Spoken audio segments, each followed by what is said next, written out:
ஒரு காலத்தில் ஐபிஎஸ் அதிகாரி, அதற்கு பிறகு பிஜேபியின் சிங்கம், இப்போ புதிய கட்சி தொடங்கிய அரசியல் புயல். ஆனா இதே அண்ணாமலை ஒரு படத்தில் நடித்த சம்பளம் வெறும் ₹1 தான் என்பதை தெரிஞ்சா ஷாக் ஆகிடுவீங்க. தமிழ்நாட்டில் தற்போது அதிகமாக பேசப்படும் பெயர் கே அண்ணாமலை. பிஜேபியில் இருந்து விலகி புதிய அரசியல் இயக்கத்தை தொடங்கிய அவர் தமிழ்நாடு அரசியலில் பெரிய மாற்றத்தை உருவாக்கப் போகிறார் என்ற பேச்சு தற்போது வைரலாகி வருகிறது. நல்ல அரசியலை தேடும் சாதாரண மனிதன் என்று தனது புதிய அரசியல் பயணத்தை ஆரம்பித்துள்ளார் அண்ணாமலை. வி த லீடர்ஸ் என்ற புதிய இயக்கத்தை தொடங்கி எதிர்காலத்தில் அதை கட்சியாக மாற்றப் போவதாகவும் அவர் அறிவித்துள்ளார்.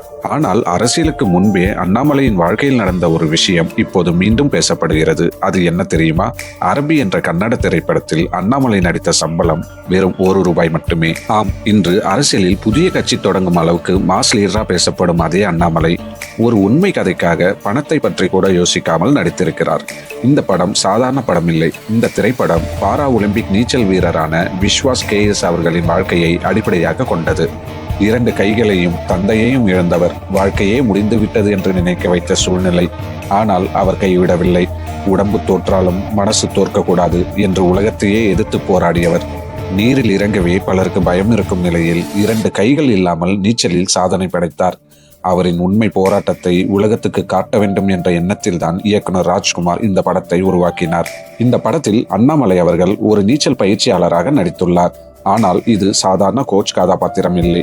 நீ தோற்கக்கூடாது, உன்னால் முடியும் என்று ஒரு மனிதனின் வாழ்க்கையே மாற்றும் மென்டார் ரோல். படத்தில் அவர் வரும் சீன்ஸ் குறைவாக இருந்தாலும் ஒவ்வொரு டைலாக்கும் மோட்டிவேஷனல் ஃபயர் போல இருக்கும் என்று ரசிகர்கள் சொல்கிறார்கள். இதிலேயே கூஸ்பம்ஸ் விஷயம் என்ன தெரியுமா? அவர் வாங்கிய சம்பளம் வெறும் ₹1 தான். பிஜேபியை விட்டு வெளியேறிய பிறகு கூட அண்ணாமலையின் ஆதரவாளர்கள் தொடர்ந்து அவருடன் செல்கிறார்கள் என்ற செய்திகள் வெளியாகி வருகின்றன. சில பிஜேபி நிர்வாகிகளும் ராஜினாமா செய்ததாக தகவல்கள் வந்துள்ளன.